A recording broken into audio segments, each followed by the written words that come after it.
दोस्तों नमस्कार। मैं सुमन भारती देश की बात भारती के साथ में आपका स्वागत करता हूं। आज मैं जो आपके सामने विषय रखने वाला हूं, शायद ये मुख्य चैनल जो है मेन स्ट्रीम मीडिया उसमें उस पर भी ज़्यादा इस पर बातें नहीं हो रही है, लेकिन बहुत ही ज्वलंत और बहुत ही इम्पोर्टेंट है।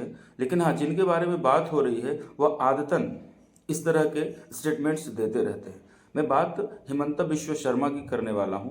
आसाम के मुख्यमंत्री हिमंता बिश्व शर्मा, वो आजकल ऐसे ऐसे बयान दे, आजकल क्या, वो पहले भी बयान दे रहे थे। वो पहले कांग्रेस में थे और कांग्रेस से बीजेपी में आए और बीजेपी में आने के बाद में उन्हें मुख्यमंत्री बनने का सौभाग्य प्राप्त हुआ। और जब से वो मुख्यमंत्री बने हैं तब से एक वर्ग के लिए, एक समुदाय के लिए हमेशा इतने खतरनाक खतरनाक शब्द यूज करते हैं उनके लिए। मतलब एक मानवीय जो सोच होनी चाहिए, एक मानवता के नाते, वो भी उनके अंदर बची नहीं है। बहुत ही गंदे गंदे शब्द, बहुत ही उल जलूल बातें उस समुदाय के लिए करते हैं। दोस्तों, कोई भी सांसद, कोई भी विधायक, कोई भी मुख्यमंत्री शपथ लेता है तो शपथ में वो क्या पढ़ता है उस गौर से सुनिएगा। और ऐसे व्यक्ति को क्या किसी भी संवैधानिक पद पे रहना चाहिए जो एक किसी विशेष समुदाय के लिए जहर उगलता रहता हो, हमेशा जहर उगलता रहता हो? वैसे व्यक्ति को क्या संवैधानिक पद पर रहना चाहिए? क्या देश के हमारे प्रधानमंत्री, गृह मंत्री उनके भाषणों को नहीं सुन रहे हैं? चुनाव आयोग उनकी भाषणों को नहीं सुन रहा है? सुप्रीम कोर्ट और हाई कोर्ट उनके भाषणों को नहीं सुन रहा है? ये तो तुरंत सो मोटो लेकर के उन्हें पदच्युत करना चाहिए, पद से हटाना चाहिए, क्योंकि आप इस कुर्सी के लायक नहीं हैं। आपके मन में विष भरा हुआ है, जहर भरा हुआ है। लेकिन ऐसा कुछ नहीं होता है। चलिए, जो शपथ ग्रहण लेते हैं वो मैं आपको पढ़ के सुनाता हूँ। मैं अपना नाम ईश्वर की शपथ लेता हूँ या लेती हूँ कि मैं भारत के संविधान के प्रति सच्ची श्रद्धा और निष्ठा रखूँगा, भारत की संप्रभुता और अखंडता को बनाए रखूँगा और जो दायित्व मैं ग्रहण करने जा रहा हूँ उसे निष्ठापूर्वक और ईमानदारी से निभाऊंगा। मैं सत्यनिष्ठा से प्रतिज्ञान करता हूँ कि मैं भारत के संविधान के प्रति सच्ची श्रद्धा और निष्ठा रखूंगा, भारत की संप्रभुता और अखंडता को बनाए रखूंगा और जो दायित्व मैं ग्रहण करने जा रहा हूँ उसे निष्ठापूर्वक और ईमानदारी से निभाऊंगा। दोस्तों, इस संविधान के प्रति, क्या संविधान हमें इजाज़त देता है क्या कि आप किसी वर्ग विशेष और वर्ग समुदाय को आप जहरीले बात करो? मैं उनके कुछ स्टेटमेंट जो आए हैं 27 जनवरी को, उसके कुछ अंश में आपको पढ़ के सुनाता हूँ। आप भी शर्मसार हो जाएंगे। आप भले आप किसी भी पार्टी से जुड़े हुए हों, चाहे आप बीजेपी से हों, कांग्रेस से हों, किसी और अन्य पार्टियों से हों, लेकिन क्या आपकी सोच और मानसिकता इतनी गंदी हो चुकी है? ठीक है, बहुत जगह पे बीजेपी बोलती है कि हमें मुसलमानों को वोट नहीं, बीजेपी नहीं बोलती, बीजेपी के नेता जो बड़े बड़े होते हैं बहुत जगहों पे, वो लोग ऐसा बोल देते हैं कि हमें बीजेपी की वोट नहीं चाहिए। लेकिन बीजेपी की मेन स्ट्रीम जो बड़े शीर्षस्थ नेता हैं उन लोगों के मुंह से ऐसे बातें नहीं आती है। लेकिन किसी राज्य का मुख्यमंत्री जब इस तरह का, हाँ, कोई छोटे मोटे कार्यकर्ता इस तरह की बातें कर दे तो लगता है चलो कोई बात नहीं है, लेकिन एक राज्य का मुख्यमंत्री है, वह इस तरह की बातें करता है। सुनिए आप। कोई मियाँ रिक्शे वाला 5 रुपया मांगे तो उसे 4 रुपया दो, ये कष्ट पाएंगे तभी असम छोड़कर जाएंगे। एक राजा का क्या काम होता है, एक मुख्यमंत्री का क्या क्या काम होता है, उसके राज्य का, और एक प्रधानमंत्री का क्या काम होता है, उसके देश का हर नागरिक सुरक्षित हो, खुशहाल हो, है ना? यही तो उनका कार्य होता है ना। आपके राज्य में जितने भी मुस्लिम हैं, आप उसके बारे में बोल रहे हो या घुसपैठिया के बारे में बोल रहे हो? घुसपैठिया अगर है तो उसे आप चुन चुन के निकालो। SIR हो ही रहा है, आप उन्हें चुन चुन के निकालो। केंद्र सरकार आप ही की है, आप भी वहाँ पे मुख्यमंत्री आप ही हो, तो जो घुसपैठिए हैं उन्हें निकालो ना। वो हमारे हक अधिकार पे क्यों आके बैठे हैं? तो वो एक कानूनी तरीका है, उस तरीके से आप उसे निकालो, उसमें कोई आपका विरोध नहीं कर सकता है। लेकिन ये जो मुंह से जो आप जहर उगल रहे हो ना, जो दस्त कर रहे हो ना मुंह से, वो बंद करो। कोई मियाँ रिक्शे वाला 5 रुपया मांगे उसे 4 रुपया दो, ये कष्ट पाएंगे तभी असम छोड़कर जाएंगे। और आगे, नहीं तो आपके घर पर भी लव जिहाद हो जाएगा। ये क्या है? कुछ भी बोलना है, ध्रुवीकरण करना है ना। अभी आगे स्टेटमेंट में बोल भी रहे हैं कि मैं ध्रुवीकरण करूंगा। इनको कष्ट देने की सुनामी करते रहिए। सुनिए, इनको कष्ट देने की सुनामी करते रहिए, मतलब बेइंतहा कष्ट इनको दीजिए। असर पाकिस्तान में होगा। मैं बांग्लादेशियों के खिलाफ लड़ूंगा और ध्रुवीकरण करूंगा। ये खुल के बोल रहे हैं। लड़ूंगा, लड़ो ना, ध्रुवीकरण करूंगा। ध्रुवीकरण हिंदू मुसलमान के बीच नहीं, असमिया और बांग्लादेश के बीच। असम बटा हुआ समाज जीना है तो ध्रुवीकरण करना होगा। असम बटा हुआ समाज है, जीना है तो ध्रुवीकरण करना होगा। मियाँ को हटाने के लिए 2-3 बजे रात तक काम करना चाहिए। एसआईआर में 4 से 5 लाख लोगों के नाम कटेंगे। अभी एसआईआर वहाँ पे चल भी रहा है शायद, तो ये बता रहे अपने कार्यकर्ताओं को, उनको परेशान करो, उनको दौड़ाओ। एक बार में उनकी कागज अगर वो देने भी आते हैं तो रिसीव मत करो, उनको बताओ कि ये चाहिए, ये चाहिए, ये चाहिए, ताकि एसआईआर का समय निकल जाए। ये इस तरह से अपने कार्यकर्ताओं को बता रहे हैं, बोल रहे हैं कि उन्हें लटकाओ, भटकाओ, और जब एसआईआर उनका ना हो पाए तो उनका नाम काटो। अरे भैया, आप अपने ही देश के नागरिकों के साथ इतना सितम क्यों कर रहे हो? ठीक है, असम में अगर बांग्लादेशी घुसपैठियाँ आए हैं, उनका तरीका है, आप उनको ढूंढिए, सर्च कीजिए, और जो मिलते हैं मुकम्मल तौर पे उनको बाहर भेजिए, डिपोर्ट कीजिए, शरणार्थी कैंप में डालिए। ये आप ही की सरकार है। लेकिन ये मुंह से जो दस्त कर रहे हैं ना आप, इसको बंद कीजिए।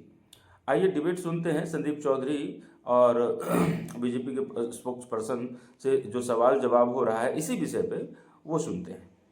ये तो आपके शब्द हैं। अच्छा, अब आप अपने पैमाने पर आप देखें। नहीं, मैं तो साफ कह रहा हूं, लेकिन आपकी खुल्लम पूरी खुल्ला कह रहा हूं, संवाद को जरनैल सुनने सिंह के भिंडरावाला बाद विशुद्ध आतंकवादी था, कांग्रेस ने पाला पोसा भी। बिल्कुल, इसमें क्या आपको कहने में दिक्कत क्यों आ रही है? देखिए, मैं आपसे पूछ रहा हूं ना सवाल, तो आप मानते हैं नहीं, भिंडरावाले मैं आतंकवादी था कि नहीं? मुझे उचित समय पर जब आएगी बात तो मैं रखूंगा उस बात को। अच्छा, उचित समय पर। अच्छा, मतलब अभी आप गुरेज कर रहे हैं क्योंकि आपको पता है अगला सवाल मैं ये पूछूंगा, जो ये हिंदू राष्ट्र की दुहाई देने वाले और हिंदू राष्ट्र बनाकर ही छोड़ेंगे, जिस देश में अभी संविधान लागू है, संविधान कहता है हम सेक्युलर मुल्क हैं, तो ये जो सिरफिरे बने घूमते हैं, जिनको देश राष्ट्रवाद का र नहीं मालूम, उनमें और क्या राष्ट्रवाद का राह मालूम रहेगा इन्हें? मुझे तो लगता है जब ये बीजेपी ज्वाइन कर रहे थे, उससे पहले जब ये कांग्रेस में थे तो दिल्ली मिलने गए थे राहुल गांधी से। राहुल गांधी ने कुत्ते को बिस्किट खिलाना उचित समझा, लेकिन हेमंता बिश्व शर्मा से मिलना उचित नहीं समझा। इन्हें जो है दरवाजे पे अपने लॉन में इंतजार करवाया और इनसे मिला नहीं। ये उसी समय पहचान गए थे कि इसकी मानसिकता क्या है, ये किस तरह का इंसान है, इसके साथ आगे चलना उचित नहीं होगा। इसीलिए मिले नहीं। उनको कुछ न कुछ उसके बारे में पता होगा कि बहुत ही जहरीला इंसान है ये। इनके बयान इस तरह के, कोई इंसान इस तरह का बयान दे सकता है, और वो भी उस राज्य का मुख्यमंत्री। भिंडरावाले में फर्क क्या है आपको मालूम है? अगला सवाल मेरा ये था। चलिए अब मैं पूछ लेता हूं, क्या फर्क है बताइए।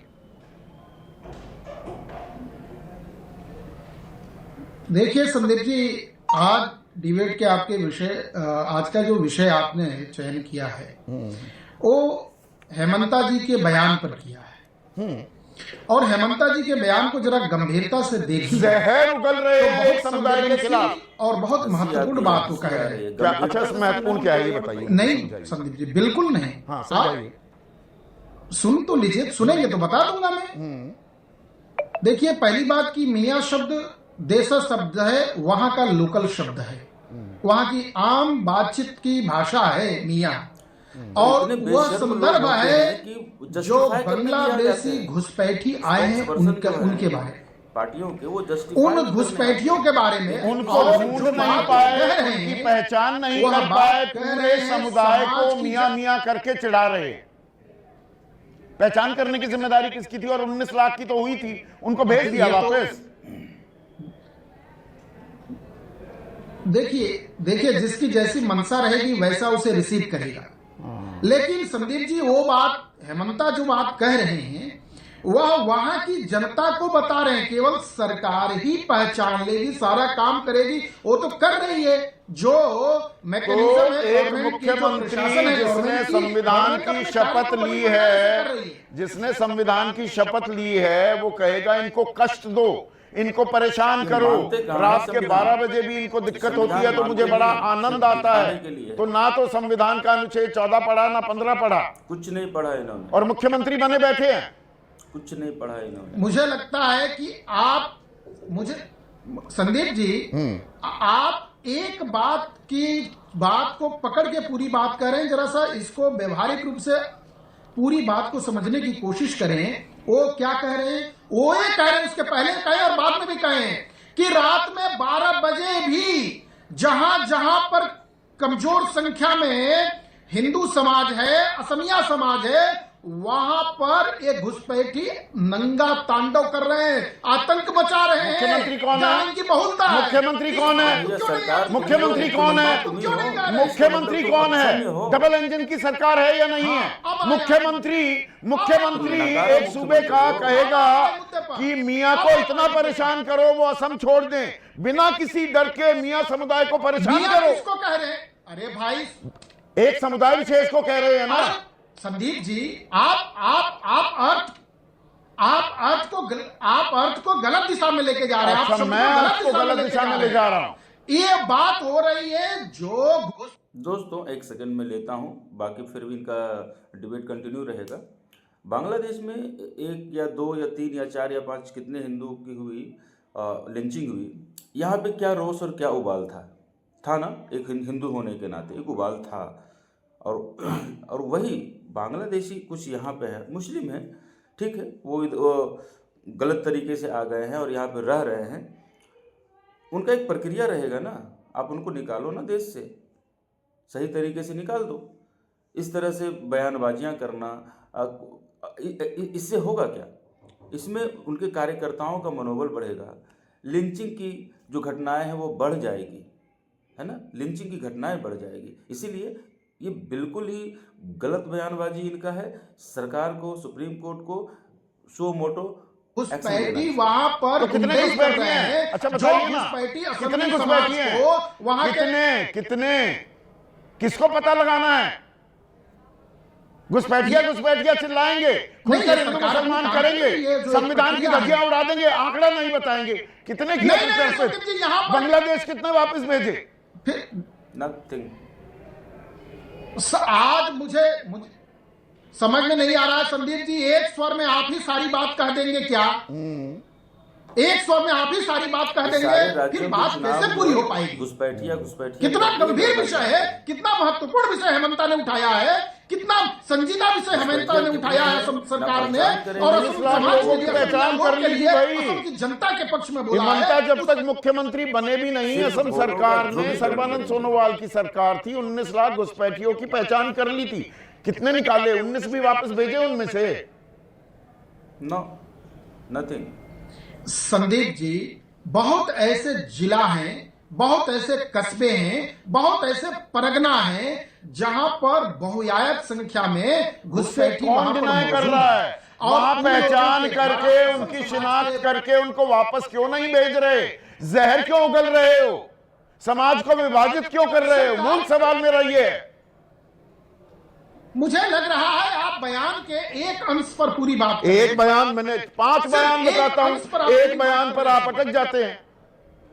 आप अटक रहे हैं एक बयान पर। बात कर रहे हैं, इतना गंभीर, इतना सेंसिटिव मुद्दा है ये, इतना सेंसिटिव मुद्दा है। सरकार के अच्छे काम को आपको दिख नहीं रहा है। जनता तो अच्छे काम सारे दिख रहे हैं। जैसे उत्तर प्रदेश में भी पता लग गया कितने घुसपैठिए हैं, घुसपैठिए बता रहे थे। बिहार में तब नहीं बताया, SIR में। अब तो सरकार बने भी 3 महीने हो गए, 2 महीने हो गए, 3 नहीं, 2.25 महीने। कितने घुसपैठियों की पहचान की? Not a single.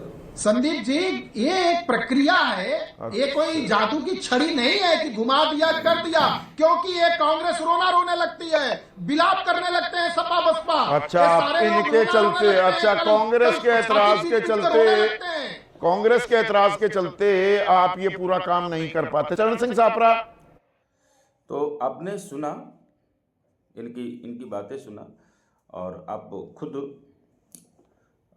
आपका विचार क्या बनता है, आपका थॉट क्या अभी बनता तक है, मुझे इस इस पर सवाल का जवाब आप कमेंट में लिखेंगे, ठीक है ना। आप कमेंट, अब वीडियो लंबा हो जाएगा, इसके लिए से अपनी बातों को मैं यहीं पर समाप्त करता हूँ। फिर किसी मुद्दे पे आपसे जुड़ता हूँ, तब तक के लिए बहुत बहुत धन्यवाद।